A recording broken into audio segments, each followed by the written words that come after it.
Lazima ujue kwamba huwezi kujiokoa mwenyewe, unapaswa kumngoja Mungu. Basi, je, kuhusu swala la mateso?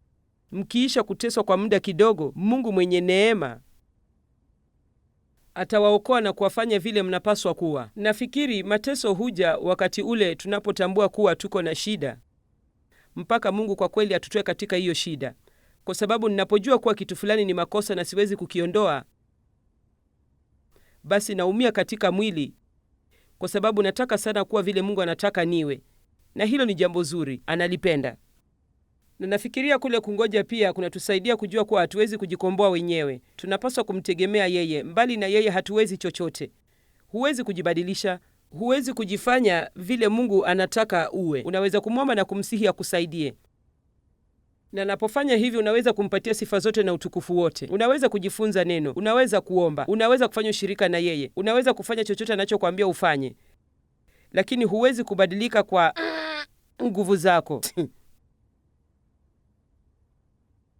Matendo ya mwili inapaswa kuwa kazi ya Mungu katika maisha yetu na wala si kazi ya mwili. Kazi ya mwili ni kutumia nguvu zetu kujaribu kufanya kazi ya Mungu.